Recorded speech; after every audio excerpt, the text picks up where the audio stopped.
Muito bem. Mais uma vez, só reforçar aqui o apelo a que vão intervindo quando bem entenderem. E se calhar só para... Eu acho que há pouco precipitei um bocadinho na introdução, mas só para dizer que temos o Manuel Gonçalves da TMG Group, portanto, aqui, mais a representar aqui, vamos dizer, o setor têxtil, que é um setor que nós queremos aqui aprofundar nesta conversa. E o António Filipe, automóvel, mas, enfim, têxtil automóvel, vamos dizer assim. E vinhos. E vinhos, exatamente. E faz aqui, na fundo, houve aqui todo um... É uma combinação perigosa, mas interessante. Exatamente, automóvel e vinhos. Houve aqui toda uma preocupação em realmente isto vem digamos, uma sintonia entre os nossos convidados. Nós aqui podemos fazer um conselho de gerência das Castas Montanas. Temos 85% do capital aqui presente. Portanto, qualquer deliberação é válida. Deliberação é válida. E temos o António Filipe aqui a representar aqui a Simter, a indústria dos vinhos, uma indústria também aqui, enfim, bastante cara aqui do norte de Portugal, como o António começava por referir no início. Aqui, espicaçando um pouco aqui a audiência e um bocadinho aqui a nossa sessão, eu quando ouvi o António começou por dizer que a Accenture tinha realmente um drive tecnológico, não é? Tinha um drive assente nesse lado. E realmente eu compreendo que para grande parte do tema da sustentabilidade há uma parte que rima, que é a eficiência e sustentabilidade rima. Eu sou mais eficiente, eu vou gastar menos recursos, eu com os menos inputs vou fazer mais outputs, ou vou precisar de menos inputs para fazer os mesmos outputs. Mas, infelizmente, nas nossas indústrias há muitas atividades que nós poderíamos torná-las mais sustentáveis e que não obedecem a esta ligação direta. Por exemplo, na indústria têxtil, quando nós, de repente, descarregamos os nossos efluentes, para mim, dá-me um bocado igual, não sei que não dá, mas reparem onde é que eu quero chegar, se vai com mais ou com menos químicos para o meu negócio em si, e eu até se calhar sou mais... Ou seja, se eu olhar estritamente para a minha eficiência, eu vou ser mais eficiente se largar mais químicos na indústria do que ao contrário. E esses é que eu acho que são os use cases duros de discutir. Porque aí o eixo económico, que é um dos pilares da sustentabilidade, não está alinhado com o eixo ambiental, nem está alinhado com o eixo social. E aí é que estamos no norte, a porca torce o rabo. Porque realmente aí a coisa fica um bocadinho mais... E a minha pergunta é um bocadinho desafiante nesse sentido. Isso quer fazer uma ronda com o Manuel e com o António, que se vocês como é que vocês lidam com muitos destes desafios? E se há algum exemplo em particular onde vocês tiveram que decidir, eu vou ter que, na verdade, trabalhar mais no tema da externalidade, de alguma forma, ou vou ter que encontrar aqui uma forma ágil de dissolver esse trade-off. Porque quando o trade-off está alinhado, para mim, é fácil. É pão com manteiga. Mas quando não está, realmente a coisa fica bastante mais difícil. Começamos consigo, Manuel. Um exemplo. Ora bem, a TMG já há muitos anos que tem na sua estratégia as considerações, sejam elas ambientais, sejam elas sociais, e até que fomos uma das primeiras empresas em Portugal a ter a certificação ambiental, a ISO 14000. Todos esses temas, há uma coisa que é importante, ou seja, se a parte sustentável não combinar com a económica, tem que ser regulado. Porque senão vamos perder competitividade. E se perdemos competitividade, não adianta o quanto sustentável nós somos, porque acabamos por desaparecer. E isso foi um bocado o que aconteceu com a globalização, onde tivemos países com regras diferentes a competir no mesmo espaço, e isso retirou muita competitividade à indústria europeia, e no têxtil tirou especialmente à Europa toda e em Portugal, e isso levou ao fim de muitas empresas pelo caminho.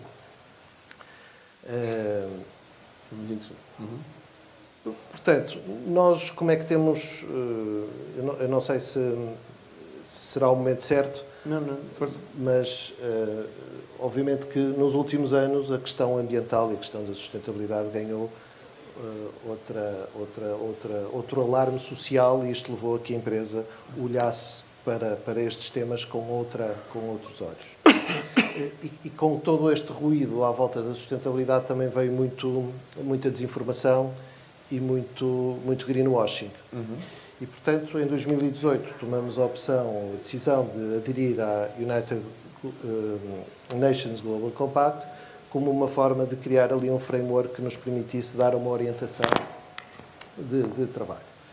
E existem diversos desafios que podem ser colocados, mas nós optamos por olhar para 6, embora não desconsiderando os outros, mas estes com mais atenção. Tem a ver com as emissões, embora as emissões hoje não sejam um problema grave na nossa indústria, mas elas existem e existem formas de melhorar. Aqui é um bom caso daquilo que dizia. Nós hoje, para produzir calor, utilizamos gás natural, podíamos utilizar caldeiras elétricas com recurso a fontes de energia renovável, mas o custo não está lá. Não está lá. Podíamos utilizar máquinas com estufas diretas elétricas, mas não existe.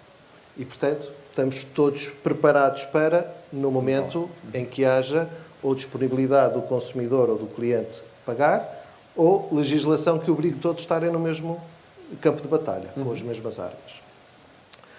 Depois tínhamos o desenvolvimento de novos produtos mais sustentáveis. E aqui olhamos muito para o ecodesign, de forma, olhando para todo o seu percurso, no desmantelamento, ou seja, criar um produto que no seu desmantelamento seja mais eficiente a sua reciclagem ou o tratamento desses resíduos no final, para valorização ou para outros fins. E isto aplica-se tanto no têxtil como no automóvel da mesma forma. Depois, trabalhar com os nossos fornecedores no sentido de encontrar soluções de matérias-primas que, sem prejudicar a performance e o design, permitam utilizar materiais que causem menor impacto e o custo, imagino, também. Na comunidade. O custo tem que estar sempre lá, porque há soluções para tudo, mas é preciso que as pessoas estejam dispostas a pagar ou que haja legislação que coloque todos os atores com as mesmas armas de batalha. Depois, a utilização eficiente de recursos. Portanto, e aqui entra muito a indústria 4.0, ou seja, toda a digitalização, sensorização de equipamentos nos permite melhorar as eficiências. Melhorando as eficiências, consumimos menos energia, ou conseguimos otimizar, temos menos segundas qualidades, temos menos desperdícios, enfim, há toda aqui. E aqui combina uma com a outra. Muitos dos investimentos que nós fazemos nesta área são remunerados pelos ganhos de eficiência que temos. Okay. E, portanto, há um business case. Há um business case à volta disso. Portanto, é um no-brainer. E depois, duas outras, que é melhorar a segurança no trabalho.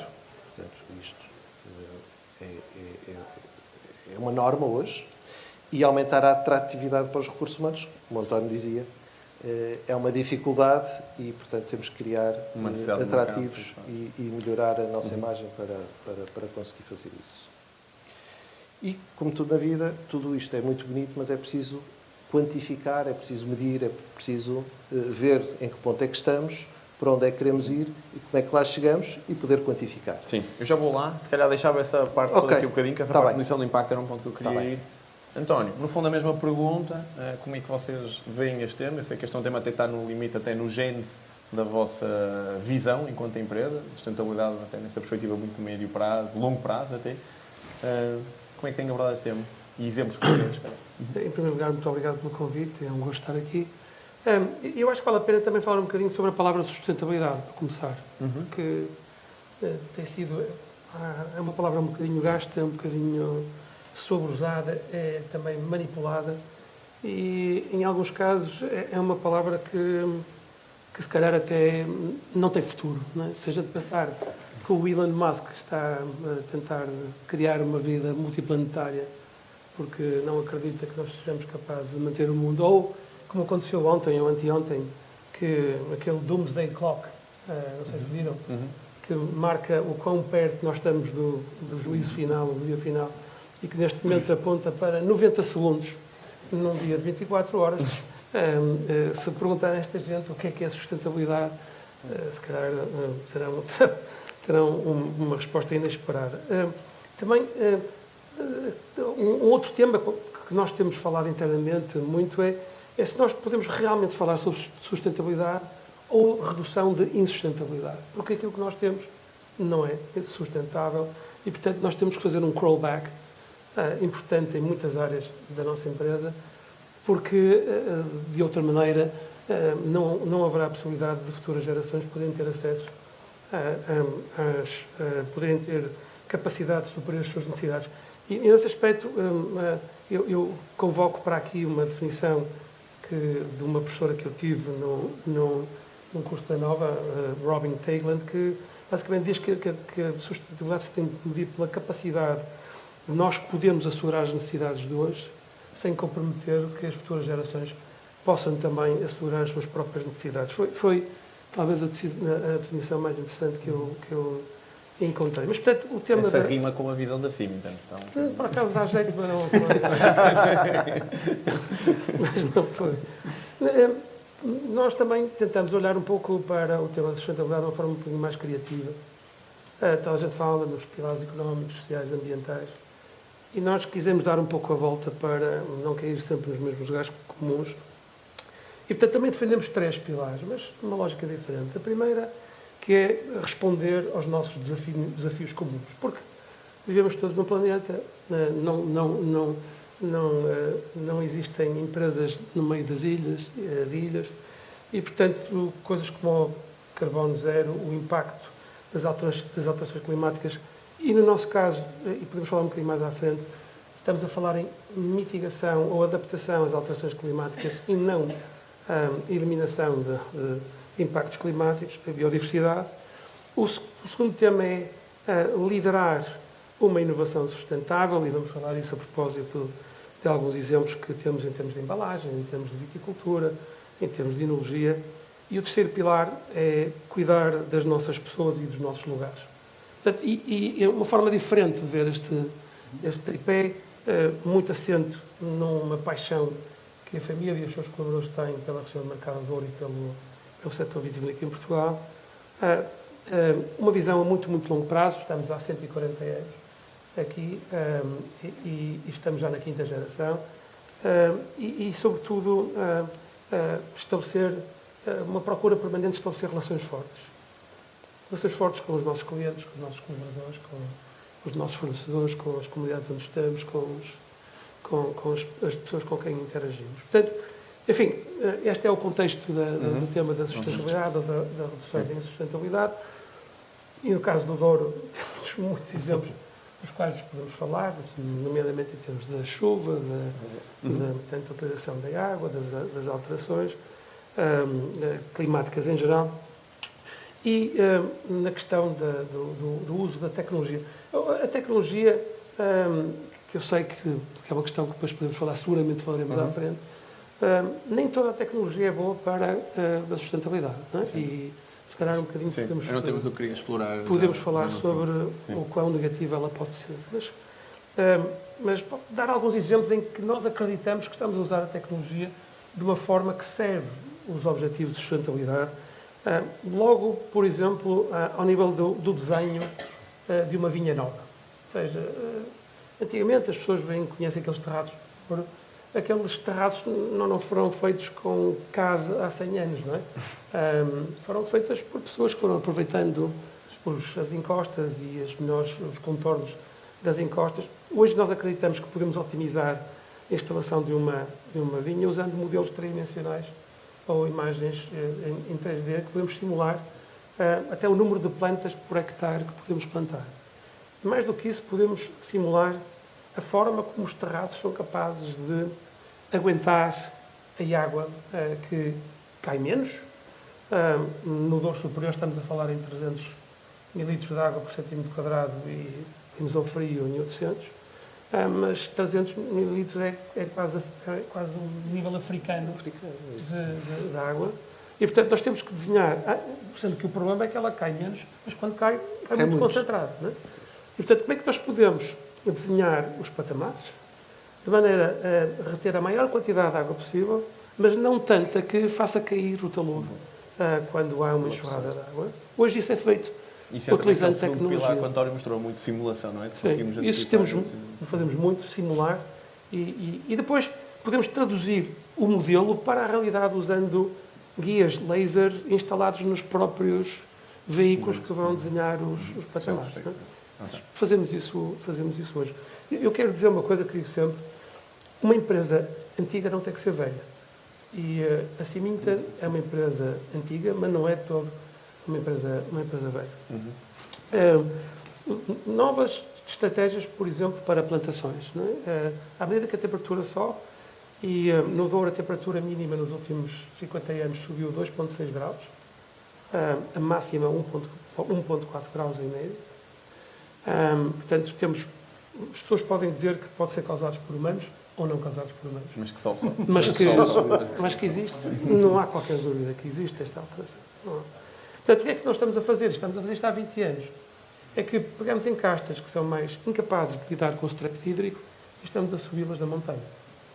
Em vez de plantá-las aos 100 metros, plantamos aos 200, 300, 400 Isso. e por aí fora. Mas fazemos isso há 20 anos, percebendo que isto que está a acontecer. Também fazemos a análise comparativa em diferentes regiões do Douro de coleções de castas que colocamos as mesmas castas, os mesmos clones, em sítios diferentes do Douro para perceber qual é a capacidade que elas têm de combater o stress, de combater ou, digamos, de resistir ao stress hídrico e perceber a sua dinâmica fenológica.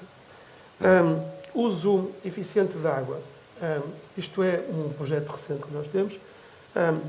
Para vos dar uma ideia, para manter uma vinha viva na região do Mercado do Douro, são precisos entre 500 e 600 mil litros de água por hectare. Podem dizer que isso é uma brutalidade, é muito, mas se pensarem na amêndoa ou no olival ou uma coisa assim parecida, estamos a falar. No Golfo? Bem, ou então, são valores absolutamente astronautóricos. Portanto, nós temos que aproveitar muito, muito bem a água. Porquê? Porque se pensarmos que hoje, dos 43 mil hectares de vinha que existem no Douro, só 4 mil são regados.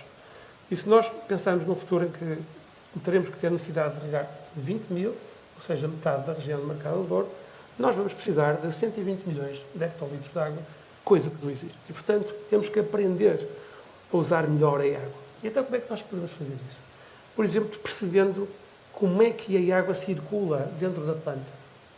Ou seja, nós neste momento temos equipamentos que amarramos às vides e que determinam a velocidade da circulação da seiva.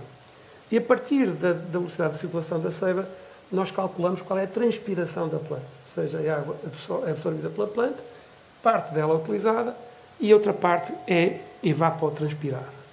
Ora bem, se nós conseguimos eliminar o componente da evapotranspiração, Então a bola mais limpinha. estamos a utilizar 100% da água. Portanto, hoje nós medimos a quantidade, a velocidade de circulação e a partir daqui inferimos a quantidade de água que pode evaporar. Também temos um robô de vindimar. Dois, neste caso. Na região do Mercado do Douro perdeu 30 mil pessoas, tinha 210 mil há 20 anos atrás, tem 180 mil, tem 35% das pessoas com mais de 65 anos de idade. Nós não temos pessoas. Não temos pessoas para trabalhar. E isto não temos agora, nem vamos ter nos próximos 20 anos. Utilizamos mão de obra importada, é verdade, mas são soluções transitórias e, portanto, nós precisamos da tecnologia para nos ajudar neste processo, que é o processo que está menos mecanizado em toda a região, e desenvolvemos equipamentos que permitem apanhar as uvas em patamares. Uvas em planícies já existem em todo o mundo, mas em patamares não existe. Portanto, nós desenvolvemos as nossas próprias máquinas para apanhar as uvas. Mas como também temos informação que nos é recebida quer de drones, quer de satélites, há um projeto europeu chamado VitiGOS que fornece informação gratuita sobre imagens semanalmente, se nós quisermos, e, portanto, com um grau, uma resolução até 10 metros, conseguimos determinar a evolução da planta.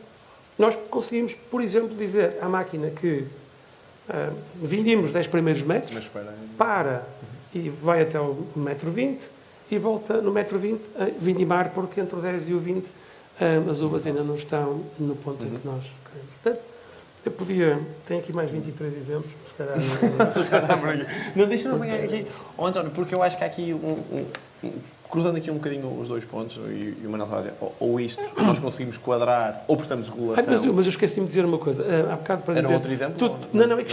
Isto é duro, porque em condições normais nós não precisamos fazer isto tudo, era utilizar mais água do rio, isto custa dinheiro, não é? Porque é que o fazemos? Porque acreditamos que se não percebermos bem o que é que vai acontecer, não vamos ter empresa. E era exatamente aí que eu ia chegar, ou seja, porque eu acho que, acho que as duas vossas visões, acho que no fundo dizem a mesma coisa, ou seja, se eu não vi retorno, eu não vou atuar a não ser por via da regulação.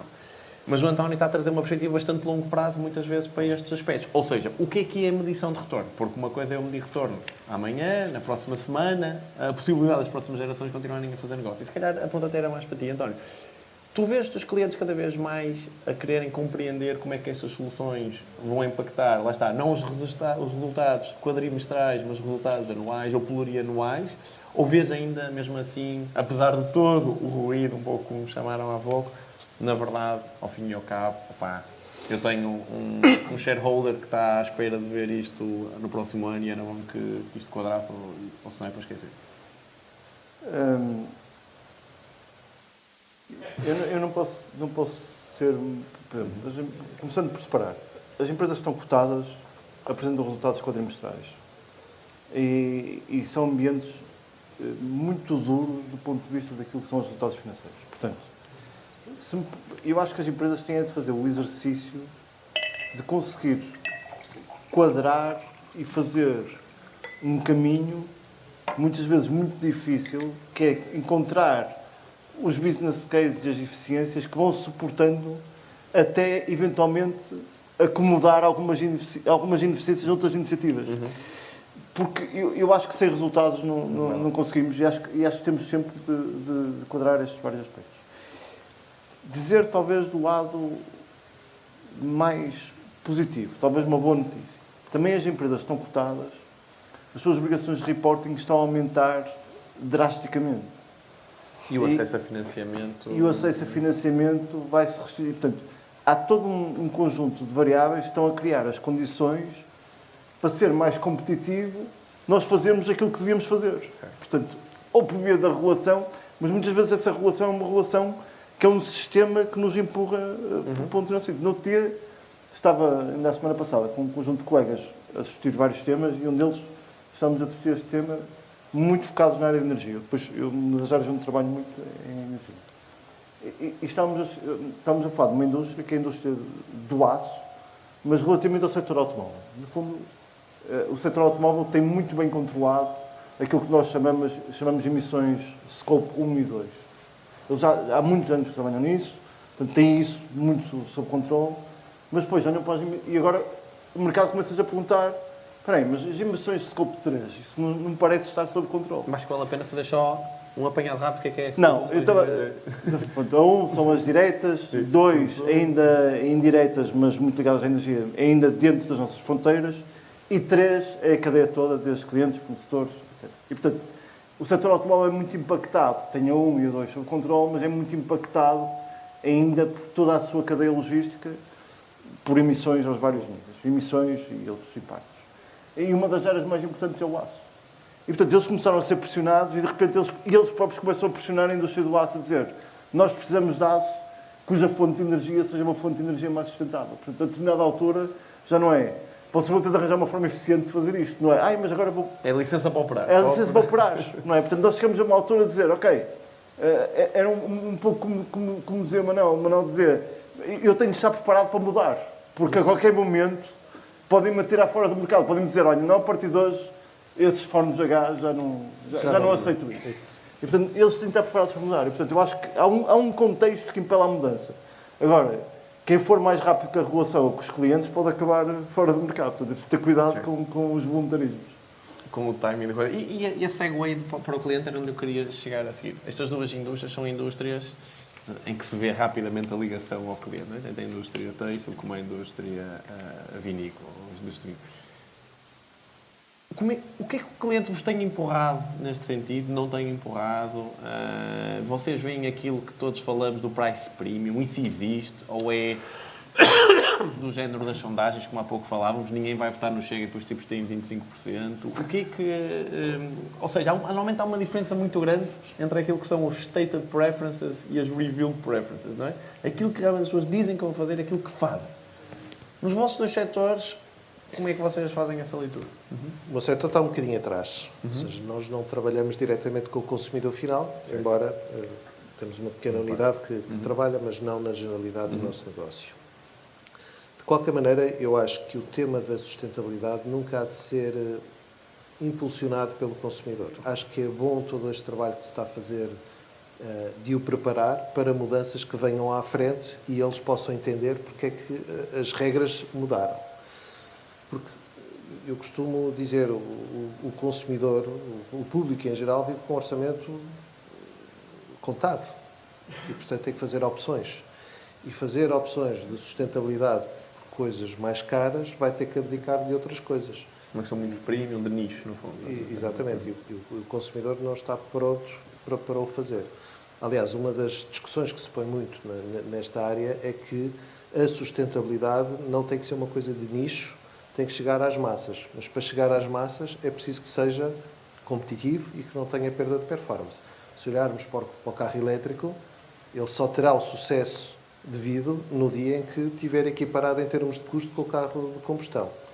Hoje em dia ele é muito vendido para as empresas porque existem, não tem tributação autónoma, tem recuperação de IVA, tem uma série de benefícios que reduzem substancialmente. Mas o particular não tem nenhum incentivo, nem nenhuma motivação, apenas se tiver orçamento disponível é que se pode dar ao luxo de ter um carro elétrico. Caso contrário, não. Portanto, eu acho que estes movimentos terão que ser... mais push regulatório do que push... Exatamente, tem que ser puxado pela regulação. Ou seja, também a regulação não pode ir ao ponto de exigir coisas que não são possíveis. Por exemplo, nós hoje, quando estávamos a falar das caldeiras, nós tivemos que fazer um investimento numa subestação, fizemos já um investimento preparado para amanhã mudar as caldeiras. Portanto, estamos a pagar um pouco mais hoje para ter rapidez de atuação se amanhã realmente formos levados. É preciso ver que antes da guerra o gás natural era considerado uma energia verde. Certo. Ou pelo menos ainda não era verde, mas caminhava para lá. Isto porquê? Porque e não vejo que seja mau, porque eu acho que é muito mais ambientalmente favorável nós ligarmos caldeiras ou turbinas a gás para produzir energia nos picos baixos das renováveis do que estar a minerar lítio para fazer baterias para compensar esses períodos. Esse é o ponto da medição que eu acho que é interessante. Acho que é menos danoso para o ambiente o gás natural do que as pilhas. Isto é um exemplo. Sim. E eu acho que era isto que estava também na origem de dar o rótulo de verde ao gás natural. Até porque as emissões do gás natural não são assim tão elevadas quanto isso. António, está mais próximo do cliente? Como é que... Do consumidor. Do consumidor. Sim, nós temos várias fórmulas. B2B2C, B2B2B2C. Mas há um sim no final. Mas, se calhar, nesse aspecto, eu tenho uma perspectiva um pouquinho diferente do Manuel, no sentido em que eu parto do princípio é que um consumidor, e cada vez serão mais, um consumidor geral, informado, há de querer atuar de uma forma sustentável. Em tese. São-lhe colocados... Mesmo nas massas, não é? Mesmo nas massas. São-lhe colocados desafios, um dos quais o Manuel já falou. O primeiro é awareness. Há uma falta, não sei o termo exatamente. Awareness, é isso. Awareness geral para o tema. Não sei se está no primeiro ano, mas... Depois também há ainda um leque de opções, ainda é relativamente limitado em muitas áreas, e depois há claramente uma condição que tem a ver com a capacidade aquisitiva, não é? Mas esta tendência vai ser cada vez mais evidente. O que é que nós notamos? A Cimentar, há uns anos atrás, decidiu que queria ser uma B Corp. Alguém sabe o que é uma B Corp? Pronto, muitos sabem. Mas a B Corp foi um movimento que aconteceu nos Estados Unidos e que levou até ao ponto de se mudar a legislação aplicável às empresas, no sentido em que, por exemplo, um diretor de uma empresa, um administrador de uma empresa nos Estados Unidos, que toma uma opção que não seja aquela que persegue um maior nível de lucro, pode ser acionado por um acionista em tribunal e dizer o senhor devia ter feito isto e não fez. E ele pode dizer, mas isso não era o que era certo para o ambiente, ou certo para seja o que for. Não havia enquadramento nos Estados Unidos para estas empresas e hoje há um enquadro legal onde este tipo de empresas podem operar. Não é o caso do nosso país, na Europa em geral, mas o moto da B Corp é é do the right thing, não é? E não necessariamente aquilo que é o lucro. E achar que é possível usar o negócio as a source for good, não é? Quer dizer, como algo que pode promover o bem. E bem, nós decidimos entrar neste caminho. É um caminho duro, são 200 critérios. Nós, neste momento, passamos a 84 desses 200 critérios, portanto, temos um enormíssimo caminho pela nossa frente. E é um processo dinâmico interessante e que estimula, envolve os nossos colaboradores. Curiosamente, muitas pessoas começaram a mandar-nos pedidos de informação sobre os nossos produtos, a dizer, eu nunca ouvi falar de vinho do Porto, nem de vinhos do Douro, mas interessa-me muito o fenómeno B Corp. E gostava de saber mais sobre a vossa empresa. E, portanto, este lado pode ser, cuidado, há outras formas de chegar ao coração dos nossos consumidores. E esta, se calhar, pode ser uma delas. Eu vou dar um outro exemplo. Há uns anos atrás, que uso muito frequentemente, há uns anos atrás nós trouxemos ao Porto, pediram-nos para olhar, tomar conta de um tipo chamado Joel Sartori, que Joel Sartori está a fazer uma coisa chamada PhotoArc, da National Geographic. Basicamente ele tira fotografias de animais que estão em vias de extinção para daqui a 500 anos as pessoas perceberem como é que esses animais são. Pronto, nós levamos ao Douro, estiveram lá um dia, custou 100 euros ou 200 euros de jantar, almoços numa daquelas propriedades.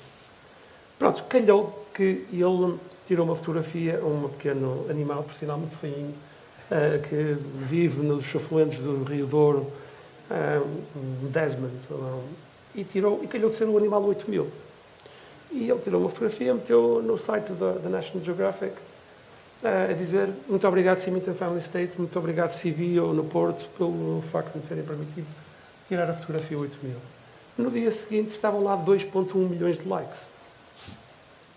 E nós, espera lá, isto 100 euros, 2,1 milhões de euros. Está barato, está barato. Nós estamos a gastar o dinheiro no sítio errado. Não é? Claro. Portanto, é certo que isto é um caminho bionívoco, mas eu acredito que, por um lado, as pessoas querem, podem não conseguir, mas querem ser mais sustentáveis em termos gerais, e as empresas podem fazer negócio, e bom negócio, olhando e tomando conta destes temas.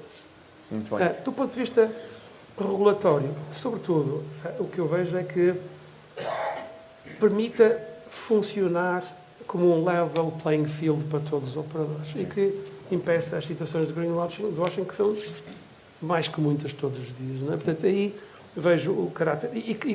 Por exemplo, dois exemplos muito rápidos, a energia verde em Portugal está realmente ao alcance de qualquer um, não é? Quer dizer, nós fizemos um percurso, mal ou bem, podia ser melhor, mas um percurso muito positivo e isso não seria possível se o Estado não tivesse tomado esta atitude relativamente às energias renováveis. Mas, por exemplo, esteve atrás e atrasou-se, dando-nos um Sistema Nacional de Acreditação para a indústria vitivinícola. Ou seja, há 30 anos atrás, eu termino já, mas há 30 anos atrás, se nós quiséssemos vender na Suécia, que é o monopólio, ou na Noruega, ou no Canadá, tínhamos que mandar uma garrafa de vinho e uma folha a dizer que o vinho era branco, tinto, de Douro, com estas características, pH, açúcar, blá. Pronto, e o preço.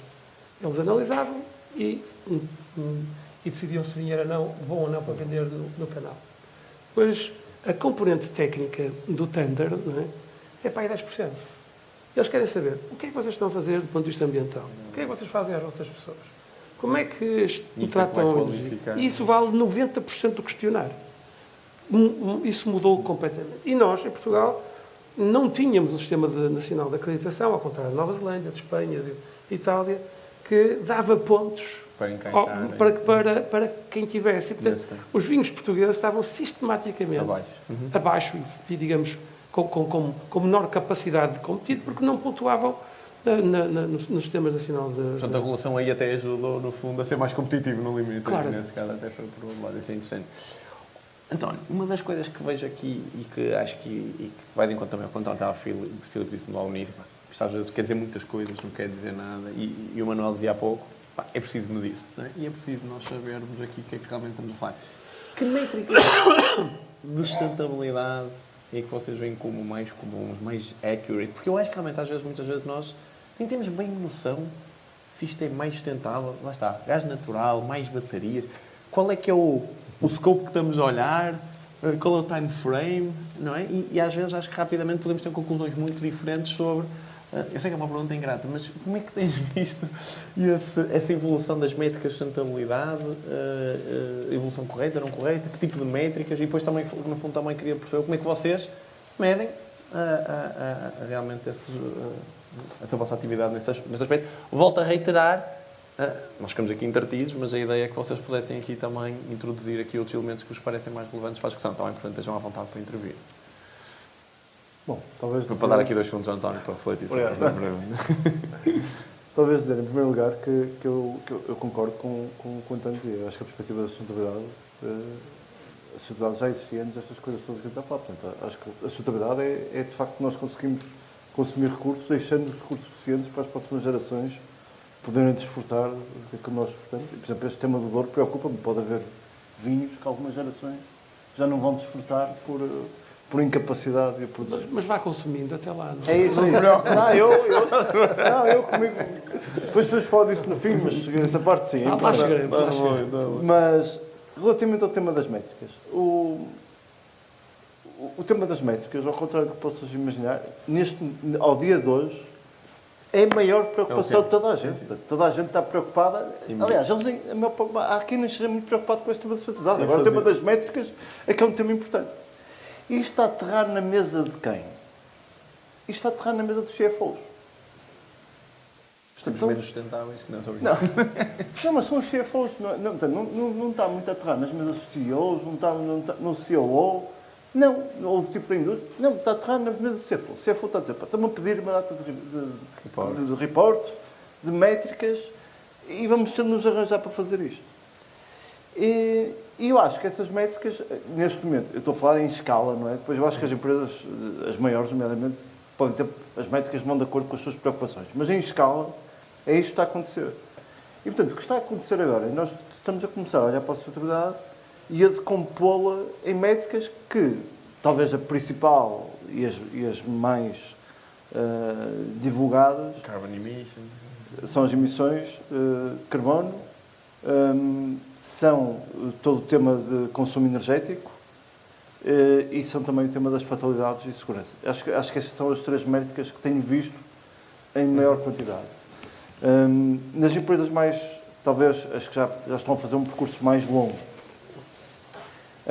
tentam muitas vezes associar métricas aos compromissos que elas próprias têm e que já afirmaram, ou aos compromissos que os seus clientes as obrigaram a afirmar. Portanto, até porque há empresas que já se comprometeram com os seus clientes a fazer percursos que elas ainda não sabem bem como é que vão percorrer. Portanto, há empresas que já se comprometeram aos seus clientes que em 2035 eu vou ter carbon free, mas algumas delas ainda não sabem bem como é que vão ser carbon free e se isso é possível ser carbon free. Ou se é possível ser, nomeadamente em condições competitivas. Quer dizer, se calhar é possível, talvez até já seja sempre, ou quase sempre, mas em condições de competitividade importantes. Okay. Antes de passar, já que temos uma pergunta aqui da audiência, vou aproveitar 2 perguntas, fazer já as 2. Mas parece leilão. Exatamente. Quem dá mais? Ok. Boa tarde, eu sou Ana Cláudia Pinho da Bial. A minha pergunta / provocação é esta nossa conversa começa com sustentabilidade e desafios. E a minha pergunta / provocação é se o tema não deveria ser sustentabilidade de oportunidades. Porque estamos aqui a falámos todos na questão da eficiência, todos temos a noção da criação de valor e eu pessoalmente, isto agora já é eu aqui a intervir um bocado, não a perguntar, mas a dar uma opinião, não existe sustentabilidade se nós não criarmos valor. Não é? E isso deve ser, parece-me a mim, porque ninguém aqui está para fazer filantropia, estamos aqui todos, é para gerar riqueza e para depois distribuirmos riqueza, seja pela sociedade, seja no próprio ambiente, temos mais cuidado e, portanto, a pergunta, desafio e provocação é, não deveríamos estar a falar de oportunidades e não de desafios. Okay. Muito bem, se calhar... Eu afirmo isso de outra maneira, um dos KPIs que falta aí é o EBITDA sobre vendas, não é? Porque... Claro. É um indicador interessante. Como é evidente. É um indicador importante, não é? Claramente de acordo, não é evidente. Eu acho que eu estou a falar sobre oportunidades que nós achamos no mundo da sustentabilidade. Relativamente às métricas, o que é que nós utilizamos? E isto faz-me lembrar o nosso antigo colaborador, que já não está entre nós, e que numa auditoria de higiene e segurança, ou uma ISO qualquer, auditor internacional, perguntava relativamente aos ratos como é que nós víamos, tratávamos o tema, e ele virou-se para ela e disse assim, por evidências. Não é? E, portanto, nós usamos sempre esta figura do Manuel Valentim com um rato pendurado, a dizer, mas qual é a evidência objetiva? Porque é muito fácil encontrar métricas que podem ser absolutamente mascaradas, que não querem dizer absolutamente nada, que entram lá para a lógica dos GRIs e que nos deixam todos muito satisfeitos, mas que no final do dia impactam zero na tal dimensão de criação de valor. Temos aqui um especialista em métricas. José António. Não, enfim, o José António Sá de Cabral da APG. Enfim, eu ia um pouco mais, enfim, explorar um pouco a parte da digitalização, que, enfim, não tem sido muito referida nesta discussão, mas que eu acho que é realmente um dos elementos, enfim, importantes de alavancar a sustentabilidade e a rentabilidade e a performance, etc. E, portanto, temos aqui dois exemplos, e o caso da TMG é um caso, enfim, mais, provavelmente, que impacta mais, que é qual foi o papel da digitalização na vossa, enfim, no aumento da vossa sustentabilidade ou da performance, se quiser. E, por outro lado, há uma segunda questão que é essa. Tenho visto, em alguns casos, que a geração de dados é de tal maneira intensa, que acontece um pouco a questão dos indicadores, que a dificuldade passou a ser não apenas de gerar dados, mas a capacidade de os analisar e tirar deles proveito. E pergunto se isso é um dos problemas que têm, ou que pensam devia ter, e como é que o tratam nesse caso. E obrigado. Obrigado. Não, essa é verdadeiramente uma questão, ou seja, nós, hoje em dia, todas as máquinas são sensorizadas e é permitido, e nos permite recolher muita informação e muitos dados que possam permitir diminuir os nossos desperdícios e aumentar a nossa eficiência e mesmo a nossa programação. Por exemplo, se pensarmos numa máquina de recobrimento, é uma máquina com 120 metros e com 4 estufas, em que, mediante determinados artigos de velocidade, temperatura que é pedida, se tivermos uma sequência de temperaturas, obviamente vamos otimizar mais o processo do que estarmos a aquecer, para depois arrefecer, para depois voltar a aquecer, enfim. Há todo um trabalho nesse sentido. E temos utilizado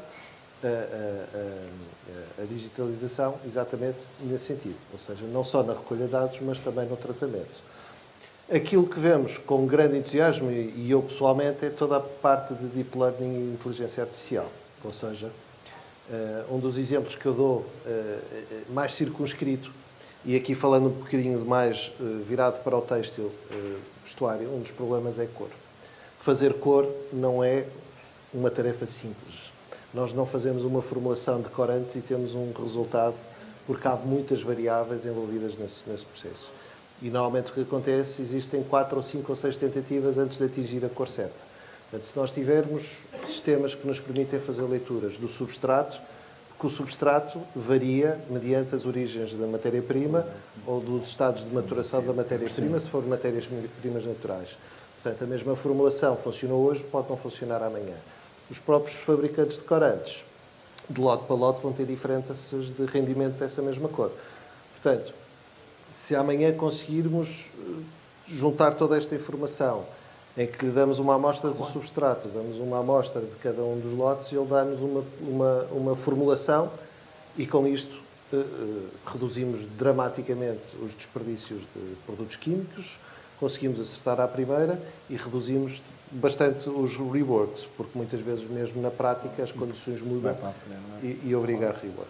Se pensarmos numa máquina de recobrimento, uma máquina numa râmula, são máquinas que trabalham por temperatura, velocidade. Portanto, muitas vezes, quando se faz uma ficha técnica, faz-se com alguma segurança. Portanto, não estamos a ser o mais eficientes que poderíamos ser. Com sistemas digitais, nós conseguimos fazer um fine-tuning, dizer esta máquina pode andar a 35 metros por minuto à temperatura de 180, não é 185 nem 175. E Por exemplo, pode haver poupanças de energia. Se a carga estiver mais pesada, com mais força, vamos privilegiar a velocidade e, portanto, com mais temperatura, gastando mais energia. Mas se a carga estiver menos pressionada, se calhar podemos trabalhar com velocidades mais lentas e menos temperatura e menor consumo de energia. Portanto, isso são tudo coisas que estamos a trabalhar, mas também as tecnologias não estão suficientemente maduras para serem acessíveis.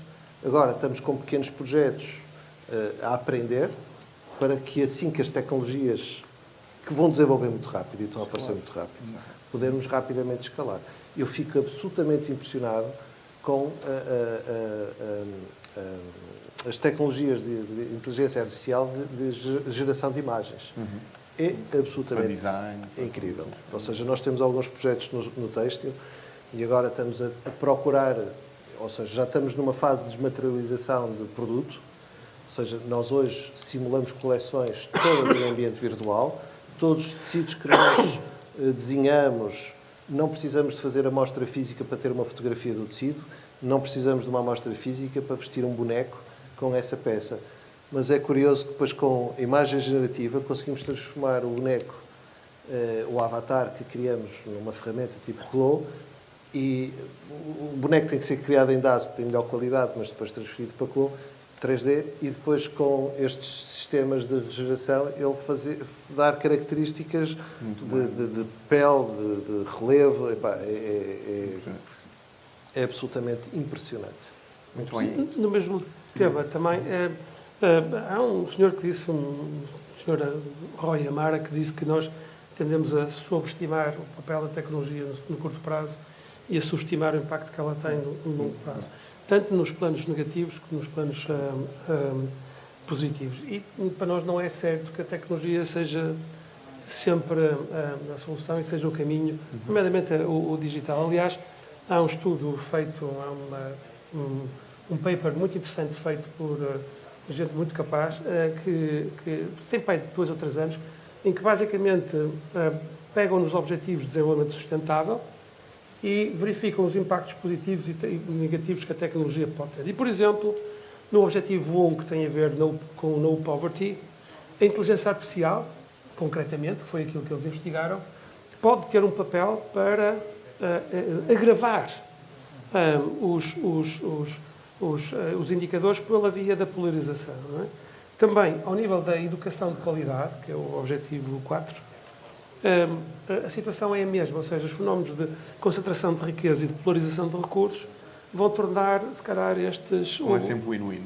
Não é sempre o win-win.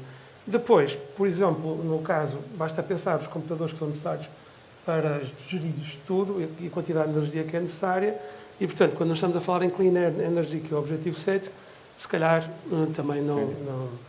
Para também acalmar um pouco esta ideia de que a sustentabilidade é tudo e que resolve os problemas todos e que vamos viver um mundo muito feliz, eu dou-vos o exemplo do que aquilo que nos acontece. Nós estamos, hoje em dia, a ter que investir muito em visão artificial de garrafas, coisa que não fazíamos há 20 anos atrás. Portanto, máquinas que vão inspecionar as garrafas vazias.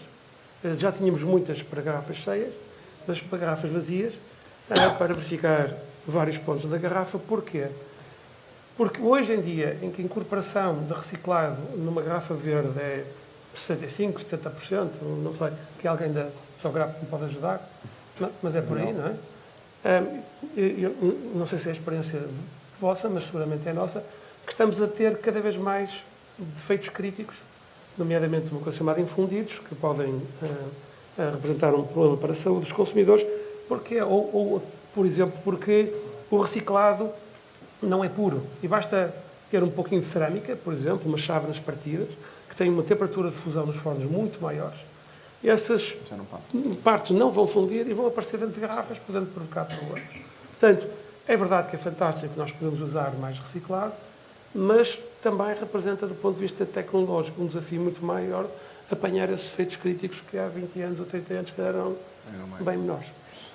Nós estamos mesmo a terminar, mas eu queria aqui, se calhar, lançar um último desafio, que é, o António dizia há pouco, isto não começou ontem, não é? Começamos há 20 anos, começamos.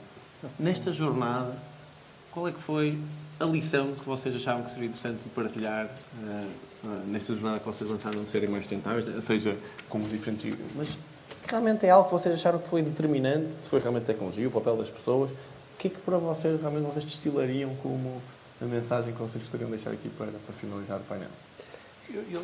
Eu estou extremamente fascinado com o que está a acontecer, porque eu acho que a tecnologia e todos estes sistemas de inteligência artificial podem realmente trazer grandes benefícios. Também há riscos e há quem fale neles, mas se conseguirmos utilizar a tecnologia e a inteligência artificial para melhorar a qualidade de vida para todos nós e não para o mal, eu acho que as oportunidades são enormes. E vivo este período com muito entusiasmo. Temos aqui alguns projetos muito interessantes que envolvem algum risco, porque são disruptores. O último que estamos a fazer é o Artnetic, que é um ecossistema de moda onde junta designers, retalhistas, produtores, todos numa plataforma, para que qualquer indivíduo com talento possa, de uma forma simples, iniciar o seu próprio negócio, promovendo o seu talento, promovendo as suas obras e tendo um marketplace onde podem vender essas coisas. E tudo isto só é possível, tanto é que a ideia inicial nasce em 2012 e na altura ainda visitei algumas empresas, algumas software houses, mas percebi rapidamente que não havia tecnologia para aquilo que eu pretendia, mas hoje em dia há e tem evoluído de uma forma brutal. Excelente. Brutal. António. Bem, estas coisas são boas porque nos fazem pensar. Eu nunca tinha pensado um pouco nessas lições aprendidas, mas eu acho que podemos tirar várias. Desde logo, há uma que é absolutamente fundamental adotar uma perspectiva de longo prazo. Nada vai acontecer amanhã. E pelo contrário, é preciso pensar na próxima geração e já nem sequer pensar nesta coisa. Depois tem que se manter muita determinação e muita agilidade, sobretudo, porque, como dizia Galileu Galilei, não é por si move, apesar de tudo move-se. E o mundo realmente move-se e, portanto, é preciso realinhar constantemente recursos e realinhar estratégias para atingir estes objetivos. Depois, há outra coisa que para mim é muito importante, é que este processo é um processo colaborativo. Quer no plano interno, quer no plano externo. Posso-vos dar o exemplo da pegada de carbono que nós temos, só da pegada de carbono, 30% é vidro. Portanto, nós, se quisermos mexer, temos que também mexer com os vidreiros, aliás, como há bocado estava muito bem referido.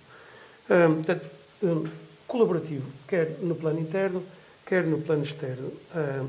Não há empresas ermitas e não há lugar para ermitas dentro das empresas. E depois, o processo não pode depender de pessoas em concreto. Não é? Muitas das empresas têm pessoas que são muito volunteriosas, sabem muito, sistemas de sustentabilidade. Questão de sustentabilidade se pensarmos que o LinkedIn diz-nos que 61% das pessoas nos Estados Unidos pretendem mudar de emprego nos próximos 12 meses, é muito fácil de se pensar que é má ideia entregar os temas a uma pessoa ou a duas e tem que ser... depois tem que ser um processo global. Depois tem que fazer sentido económico. É muito fácil as pessoas dizerem, para termos boa imprensa é preciso fazer isto, aquilo, aquilo outro. O KPI do EBITDA sobre vendas é absolutamente fundamental. E depois, eu acho que temos que construir o projeto de sustentabilidade à volta do conceito de um futuro desejável. Ou seja, as empresas têm que se mover e temos que criar a ideia de que o futuro é um futuro desejável para as organizações.